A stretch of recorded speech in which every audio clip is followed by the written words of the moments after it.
بسم اللہ الرحمن الرحیم۔ السلام علیکم، آپ دیکھ رہے ہیں الف نیوز اور میں ہوں آپ کے ساتھ ماجد علی۔ شامل کرتے ہیں آج کی ون لائن ہیڈ لائنز۔ ایران نے عراق کے ساتھ سرحد بند کر دی، پروازیں بھی معطل۔ ایران نے عراق کے ساتھ اپنی سرحد بند کر دی، پروازیں بھی معطل کر دی۔ حکومت نے شہریوں کو ہدایت کی ہے کہ عراق کے سفر سے گریز کریں۔ خبرساز ایجنسی کی رپورٹ کے مطابق گزشتہ روز بغداد میں مقتدی الصدر کے حامیوں نے صدارتی محل پر حملہ کیا اور مخالفین سے جھڑپیں جاری رہیں، جس میں 20 افراد جاں بحق ہو گئے۔ کینیڈا کے وزیر اعظم جسٹن ٹروڈو نے پاکستان کے لیے اضافی ایمرجنسی امداد کا اعلان کر دیا۔ ٹویٹر پر جاری بیان میں جسٹن ٹروڈو نے کہا ہے کہ ان کا ملک خوراک، صاف پانی اور دیگر ضروری اشیاء کی فراہمی جاری رکھے گا۔ یوکرین کا روس کے خلاف بڑی فتح کا اعلان۔ یوکرین کے صدر ولادیمیر زیلنسکی کے سینئر مشیر نے کہا ہے کہ یوکرینی فوج نے روس کی دفاعی لائن کو چند گھنٹوں میں توڑ دیا۔ یوکرین نے اپنے علاقوں کا کنٹرول واپس لینے کے لیے شروع کی گئی نئی مہم کے تحت جنوبی شہر خیرسون کے اکثر مقامات پر دشمن کی دفاعی لائن کو توڑنے میں کامیابی کا دعویٰ کیا ہے۔ یوکرینی فوج کی جانب سے روسی کشتیوں پر شیلنگ کا سلسلہ کچھ وقت سے جاری ہے، جو یوکرین کے مقبوضہ علاقے میں موجود روسی فوجیوں کے لیے سامان کی سپلائی کا ذریعہ ہے۔ بھارتی شہری دنیا کا تیسرا امیر ترین شخص بن گیا۔ بھارتی تاجر اور اڈانی گروپ کے مالک گوتم اڈانی دنیا کے تیسرے امیر ترین شخص بن گئے ہیں۔ بلومبرگ بلین ایئر انڈیکس کے مطابق گوتم اڈانی 137.4 ارب ڈالر کے اثاثوں کے ساتھ فرانس سے تعلق رکھنے والے برنارڈ کو پیچھے چھوڑتے ہوئے دنیا کے امیر ترین افراد کی فہرست میں تیسرے نمبر پر آ گئے۔ Army chief general Qamar Javed Bajwa کا کلام میں غیر قانونی تعمیرات کی اجازت دینے والوں کے خلاف کارروائی کا مطالبہ۔ Army chief general Qamar Javed Bajwa کا کہنا تھا کہ 2010 کے سیلاب کے بعد اسی جگہ تعمیرات کی اجازت دینے والوں کے خلاف کارروائی ہونی چاہیے۔ D G I S P R کے مطابق army chief general Qamar Javed Bajwa نے سوات میں سیلاب سے متاثرہ علاقوں کا دورہ کیا اور ریلیف آپریشن کی سرگرمیوں کا جائزہ لیا۔ Army chief general Qamar Javed Bajwa نے کلام سے ہیلی کاپٹر کے ذریعے منتقل کیے گئے متاثرین سے بھی ملاقات کی۔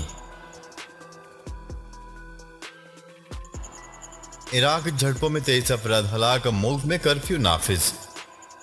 عراقی رہنما مقتدی الصدر کے سیاست سے کنارہ کش ہونے کے اعلان کے بعد ان کے حامی اور مخالفین میں جھڑپوں میں 23 افراد جاں بحق ہو گئے، جس کے بعد ملک میں کرفیو نافذ کر دیا گیا۔ غیر ملکی خبرساز ایجنسی کی رپورٹ کے مطابق ایران کے مختلف شہروں میں مقتدی الصدر کے حامی اور مخالفین کے درمیان جھڑپوں میں 23 افراد ہلاک اور متعدد زخمی ہو گئے۔ امن و امان کی بحالی کے لیے بغداد سمیت ملک بھر میں کرفیو نافذ کر دیا گیا۔ بھارت، روس، چین، بیلاروس، شام کی فوجی مشقیں 1 ستمبر سے شروع ہوں گی۔ روسی وزارت دفاع کے مطابق متعدد ملکوں کے فوجی مشترکہ مشقوں کے لیے مشرقی روس پہنچ گئے ہیں۔ مشترکہ فوجی جنگی مشقوں میں چین، بھارت، بیلاروس اور شام بھی حصہ لے رہے ہیں۔ فوجی مشقیں 1 سے 7 ستمبر تک جاری رہیں گی۔ مشترکہ فوجی مشقوں میں 50,000 فوجی، 140 طیارے، 60 بحری جہاز حصہ لے رہے ہیں۔ صدر یوکرین ولادیمیر زیلنسکی کا کہنا ہے کہ یوکرین پر قبضہ کرنے والوں کو اس کے نتائج بھگتنے ہوں گے۔ ٹیلی تھون میں 5 ارب سے زائد جمع، آئے مل کر چلیں عمران خان کی پیشکش۔ ملک اور بیرون ملک سے پیسوں کی برسات، شہریوں کی بڑی تعداد نے عمران خان پر بھروسہ کرتے ہوئے 3 گھنٹوں میں سیلاب متاثرین کے لیے 5 ارب روپوں کی رقم عطیہ کر دی۔ تحریک انصاف کے چیئرمین عمران خان کی جانب سے سیلاب متاثرین کے لیے ٹیلی تھون کا انعقاد کیا گیا، جس میں ملک اور بیرون ملک سے شہریوں نے بڑی تعداد میں شرکت کی۔ مجموعی طور پر 5 ارب روپے سے زیادہ رقم جمع ہوئی۔ I M F deal, dollar سستا، اسٹاک ایکسچینج مثبت۔ گزشتہ روز IMF کی ڈیل کی منظوری کے بعد ڈالر سستا ہو گیا جبکہ روپے کی قدر میں اضافہ ہوا۔ فوریکس انڈیکس کی رپورٹ کے مطابق انٹر بینک میں ڈالر 2 روپے 42 پیسے سستا ہو گیا۔ اس وقت انٹر بینک میں ڈالر 219 روپے 50 پیسے پر ٹریڈ کر رہا ہے۔ چینی صدر کی اصلاح متاثرین سے یکجہتی، صدر اور وزیر اعظم کے نام پیغام، $3 لاکھ امداد کا اعلان کر دیا۔ چین کے صدر اور چینی وزیر اعظم نے پاکستان میں سیلاب سے جانی و مالی نقصانات پر پاکستانی قیادت اور عوام سے افسوس اور بھرپور یکجہتی کا اظہار کیا ہے۔ چینی قیادت نے صدر عارف علوی اور وزیر اعظم شہباز شریف کے لیے خصوصی پیغام میں نیک تمناؤں کا اظہار کیا۔ چین کی طرف سے متاثرین کے لیے 100 ملین یوان امداد کا اعلان، 25,000 خیموں اور دیگر امدادی اشیاء کا عطیہ کیا گیا ہے۔ چینی قیادت کا پیغام پاکستان میں چین کے سفیر نے پاکستانی قیادت کو پہنچایا۔ وزیر اعظم شہباز شریف کا کہنا تھا کہ ہمیشہ کی طرح چین کی قیادت اور عوام نے پاکستانی دوستی اور فراخ دلی کا مظاہرہ کیا ہے۔ افغانستان کا روس سے سستا تیل خریدنے کا فیصلہ۔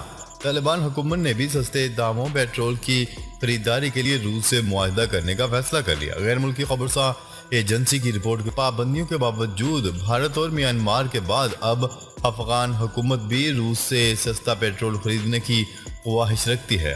افغان حکومت کی وزارت تجارت کے ترجمان حبیب الرحمان حبیب کا کہنا ہے کہ روس کے ساتھ پیٹرول کی خریداری کے لیے معاہدے کی شرائط پر تقریباً اتفاق ہو چکا ہے اور معاہدے کی تکمیل بہت جلد ممکن ہے۔